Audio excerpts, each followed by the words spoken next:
햇빛이 가장 좋은 살균제이고 방범등이 가장 좋은 야경꾼이다. 이게 무슨 뜻이겠어요?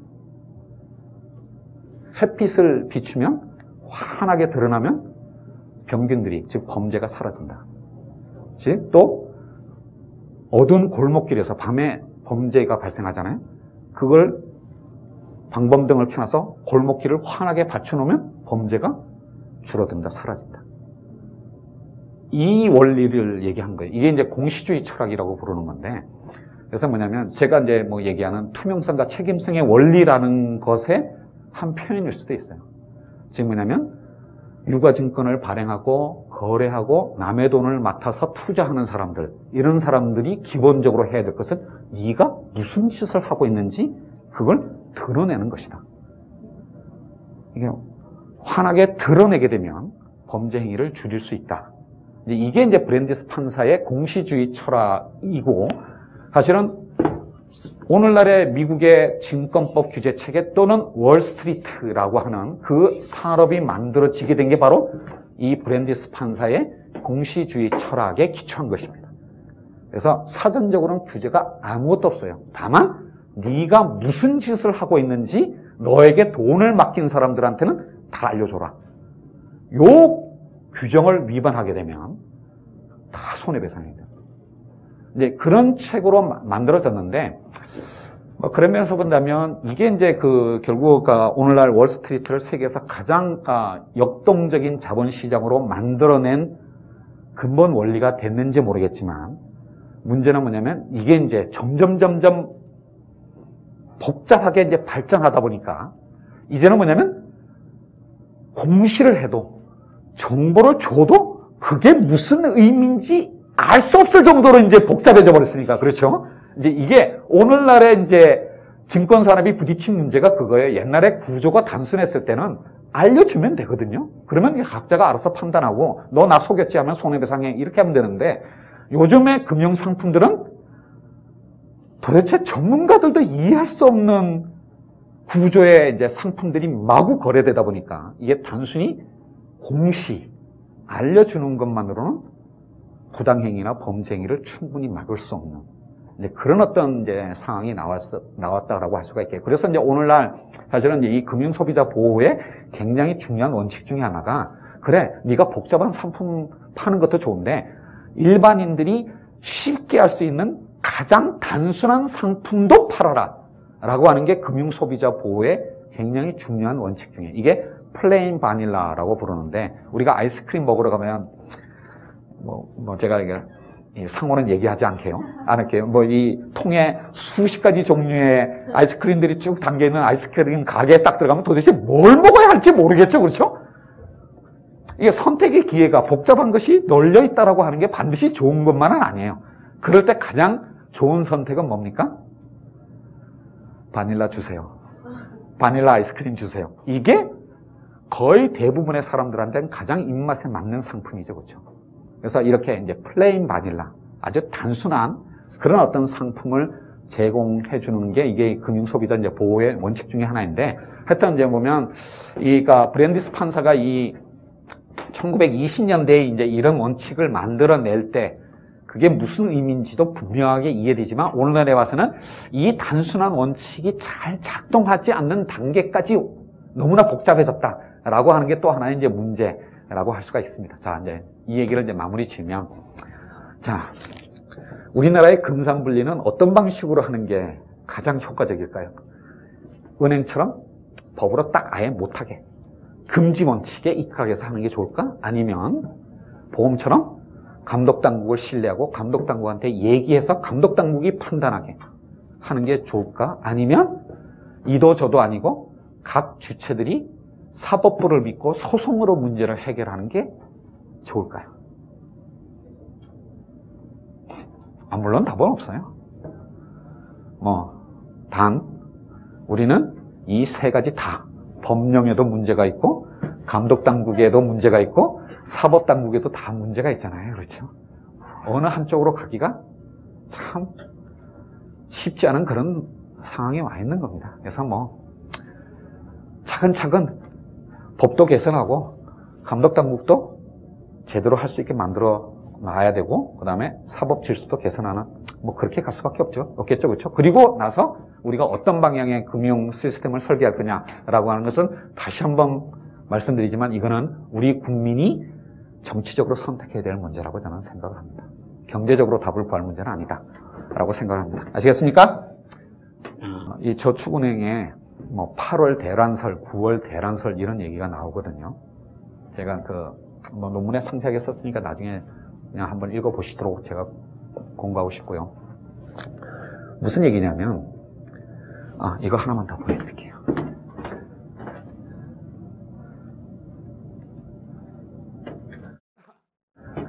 요번에, 그러니까 1, 2월 달에 문 닫은 8개 저축은행들입니다. 그 다음에 이거 국민들을 그러니까 충격에 빠뜨린 것 중에 하나가 뭐냐면, 문 닫고 난 다음에 실사 들어가서 BIS 비율을 제대로 계산을 해봤더니 이런 숫자들이 나온 거죠. 그렇죠? 보혜저축은행 마이너스 90%. 이게 사실 이건 정말 금융회사도 아니에요. 뭐 마이너스 40, 마이너스 50. 도대체 이런 지경이 되도록 감독당국은 뭐 했냐? 라고 그런 거죠. 그렇죠? 이게 옛날에도 그랬어요. 이때만 그런 거 아닙니다. 여기 있는 16개 회사들이 뭐냐면 2003년부터 최근까지 문 닫은 16개의 저축은행들입니다. 이 16개의 저축은행들이 자기가 감독당국한테 보고한 숫자가 이거거든요. 그러고 난 다음에 영업 정지되고 난 다음에 실사 들어가서 나온 숫자가 이거예요. 옛날에도 똑같았어요. 이게 이 숫자들이 나온 게 요번만 그런 게 아닙니다. 저축은행들의 장부는 처음부터 믿을 게 못 돼요. BIS 비율, 그냥 뭐 후순위채 발행해서 그걸 이렇게 머니플레이션 한다는 차원이 아니라 분식입니다. 이런 상황이 업종 전체에 만연돼 있어요. 자, 이제 이 상황에서 어떤 일이 벌어지겠습니까? 무슨 일이 조금만 뉴스 하나만 딱 터지면 예금자들이 전부 다 돈 찾으러 갑니다. 그래서 제일저축은행, 프라임저축은행, 바로 얼마 전에 문제가 됐죠, 그렇죠? 바로 뱅크런이 발생할 수밖에 없는 상황이에요, 지금. 이제 신문에 뉴스 하나만 딱 뜨면 바로 이제 그냥 예금 빼기 시작합니다. 이런 게 만연돼 있고요. 지금 뭐 금감원은 뭐냐면 이제 이 조직 자체가 완전히 집중 난타를 당했잖아요, 그렇죠? 지금 이제 뭔가 이제 신뢰를 회복해야 할 지금 어떤 조치를 취해야 됩니다. 그리고 보세요. 이런 숫자가 나왔는데 이게 다 회계 감사한 거거든요. 회계법인들이. 그러니까 회계법인들이 이 숫자를 이게 조작된 거를 밝혀내지 못한 거잖아요. 지금 아마 문 닫을 그러니까 회계법인들도 꽤 있을 겁니다. 아마 앞으로. 그러면 어떡하겠어요? 이 저축은행의 회계연도 마감은 매년 6월 말입니다.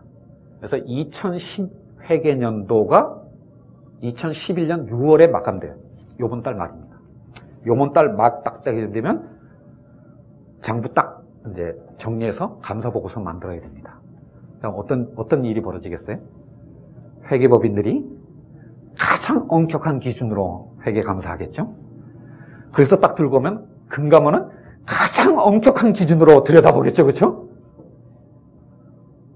그래서 이렇게 해서 나온 감사보고서가 이제 6월 말이니까 보통 한 2달 정도 걸리거든요.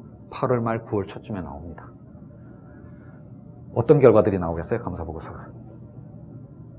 제대로 하면 다 마이너스고요. 그러니까 회사가 협조를 안 하면 회계법인이 감사할 수 없음, 즉 의견 거절 이렇게 나올 겁니다. 지금 몇 개의 저축은행이 그렇게 될지 몰라요. 지금 이게 우리나라 저축은행들이 처한 상황입니다.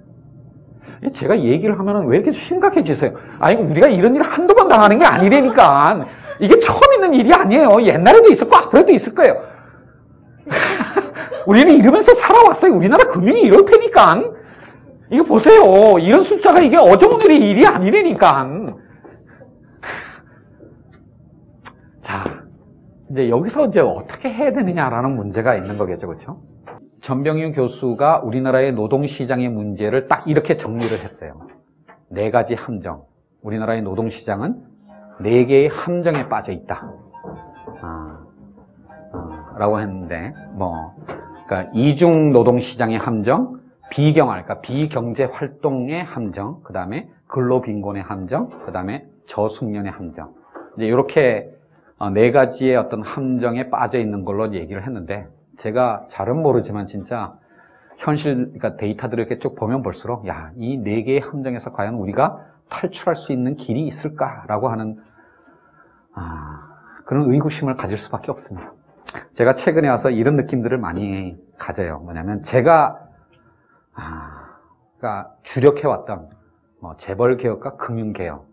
사실은 두 문제도 물론 굉장히 어렵습니다. 언제 제가 만족할 어떤 상황이 만들어질지, 제가 살아있는 동안에 과연 제가 만족할 수 있는 기업 시스템과 금융 시스템이 만들어질 수 있을지 의심되긴 하지만, 그럼에도 불구하고 기업의 문제와 금융의 문제는 어디로 가야 된다라고 하는 방향은 이제 의심의 여지가 없다고 생각을 합니다. 어떤 정부가 들어서더라도 기업 정책의 방향과 금융 정책의 방향은 정해져 있다고 생각을 해요. 결국 타이밍의 문제, 얼마나 빨리 가느냐, 얼마나 적은 비용을 가지고 빨리 가느냐라는 문제라고 생각이 되는데, 이제 한국 경제는 누가 대통령이 되더라도 답을 찾을 수 없는 문제만이 남았다라는 생각이 듭니다. 다른 어떤 사회 문제, 복지 문제는 생략한다고 한다면 경제 문제 중에서는 첫 번째, 하도급의 문제, 정말 해결할 길이 없는 것 같고요. 두 번째, 자영업자의 문제. 세 번째가 비정규직의 문제. 이 세 개의 경제 문제는 이게 어떻게 접근을 해야 될지, 어떻게 해결해야 될지 좀 답을 찾기 어려운 문제인 것 같습니다. 하도급 문제에 말씀을 많이 드렸고, 자영업자의 문제에 대해서도 말씀을 많이 드렸고, 이제 마지막으로 비정규직 문제를 비롯한 우리나라의 노동시장의 이 참혹한 현실에 대해서 좀 이제 살펴보도록 하겠습니다. 간단하게만 먼저, 그러니까 포인트만 먼저 말씀을 드리면, 우리가 흔히 자본주의 시장은 하나의 상품에 대해서는 하나의 시장이 만들어져 있고, 그리고 그 시장에서는 하나의 물건에 대해서는 하나의 가격이 존재하는 일물일가의 원칙이 적용된다라고 보통 얘기들 하죠. 경제학 원론 교과서에서는 그렇게 쓰여져 있습니다. 하지만 이 상식이 가장 통하지 않는 시장이 바로 노동시장입니다. 어느 나라나 노동시장은 두 개의 시장으로 쪼개져 있습니다. 중심부에 핵심 노동자층이 관리되는 그런 핵심 노동시장, 중심 노동시장, 1차 노동시장이 있고요. 그 다음에 이제 주변부 2차 노동시장이 존재합니다. 이 두 개의 노동시장의 괴리가, 장벽이 존재한다는 게 이게 어느 나라에서나 공통적으로 관측되는 문제입니다. 이거를 이제 이중 노동시장이라고 부르는데, 우리나라는 특히나 이 두 개의 노동시장의 장벽이 워낙 두텁고, 위에서 아래로 떨어지는 것들은 무수히 많지만 밑에서 위로 올라가는 것은 이젠 사다리는 없어져 버린, 미끄럼틀만 존재하고 사다리는 없어져 버린 그런 어떤 이중 노동시장의 문제가 가장 심각하게 나타나 있습니다. 바로 이 문제의 가장 대표적인 게 바로 비정규직의 문제입니다. 데이터들이 나오겠지만, 비경활의 문제라고 하는 것은 뭐냐면, 우리가 전체 인구 중에서 경제활동 인구가 있고 비경제활동 인구가 있잖아요. 그래서 실업률 통계를 잡아보면 우리나라의 노동시장의 성과는, 실업률은 3%대입니다. 경제가 좋아질 때, 글로벌 금융위기가 터질 때는 3% 밑이었어요. 다른 선진국은 다 10% 전후잖아요. 그렇죠? 그거에 비하면 우리나라의 노동시장은 매우 훌륭한 성과를 기록하고 있습니다. 하지만 우리나라 노동시장의 성과에 대해서 만족하는 사람은 아무도 없습니다. 특히 청년들은. 그 이유가 뭐냐면, 경제활동 인구에서 비자발적으로 빠지는 비경제활동 인구가 너무나 많기 때문에. 이게 이 부분 강의할 때 보면 진짜 제 강의를 듣는 학생들, 조만간 노동시장에 신규로 진입해야 될 학생들이 진짜 얼굴이 하얘집니다. 우리나라의 노동시장의 이 현실